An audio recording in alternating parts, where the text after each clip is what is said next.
Hi everyone, this is from Oven na Tipid sa Gas.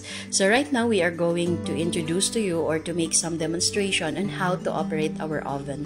So first is to identify our parts, no? So this is what we call gate valve, yung naka-red na yan. So turn to shut off the valve. So all you have to do is to make sure na close ito before you give a fire or flame, no? Make sure to close. I-off nyo yan siya. Once it is off, that's the moment i-turn on na ang LPG. Okay?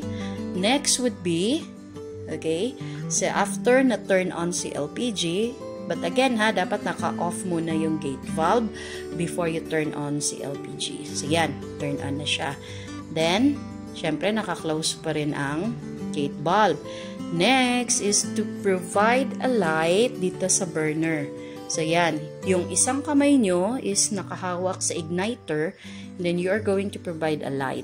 Once may light na siya, okay, so once you provide already a light from the igniter, that's the moment na pwede nyo na i-on yung gate valve. So i-open nyo yung gate valve. Now, observe na smooth lang siya to adapt the fire, no? Yung light niya. So ganyan lang siya. It's easy to operate this kind of oven kasi isang controller lang ho siya, no, using our one gate valve sa lahat ng area niya doon sa burner. Ayan siya, sa lahat ng area niya sa burner, isa lang ho ang controller niya.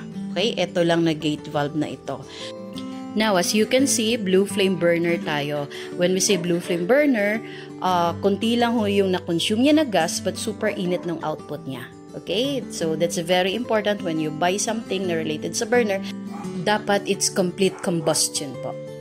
So once we are done baking, so the moment na tapos na, we have to off first yung LPG para walang matira na gas doon sa burner natin. Again po, this is the reason why we are oven na tipid sa gas, and we are true to its claim na talagang tipid sa gas and tipid sa time in baking. Kaya naman ho, we are so sure na once you get our oven, you will very satisfied with the output of our oven. So I hope you guys, you will enjoy our oven na tipid sa gas. Now I'll be showing you on how to open our oven since we have a different style of our door.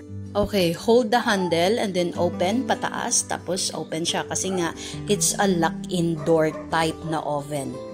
Hindi ho siya gaya ng ibang oven na simply open and close lang siya, no? So here, it's very safe kasi nga it's a lock-in door. So just simple as that to open and close our oven.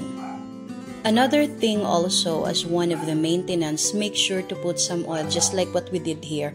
No? Lagyan lang siya ng oil, ayan siya, para mas smooth yung handle ho natin. Okay, so you can use any kind of oil, pwede ho dyan. So, as what you can observe in our video, dito sa may hole dito sa handle niya, that is where you put some of the oil, para lang smooth ang opening ng door. So this is our thermometer. So we don't have thermostat. We only use thermometer. This is our gate valve. And then for the exhaust ng init sa oven, so we only have one hole here on top of the oven. So siya lang ho, isa lang ho. And what's good about our oven is hindi ho yan siya mainit, just like any other na super init ho ng sa labas ng oven. Dito ho, it's not. So this is the copper tube. Also, this is where the gas runs from LPG to our burner, no? So this one, the yellow here, is the gate valve. So dyan ho, no, from our LPG, yan, from our LPG going down to, okay, tingnan ho natin kung paano i-produce ng gas going to our oven. So dyan ho papasok, diretso ho dyan, then dito sa gate valve yung controller natin, ayan, to where we on and where we off. Tapos going down to our copper tube, tapos diretso na ho yan sa hole ng oven natin, doon na mismo sa burner. That's how safe it is. Basta lang ho, just be mindful of how to use our oven. So dyan ho lalabas yung gas going to our burners. Just be careful lang po. Importante lang naman is properly use of our oven.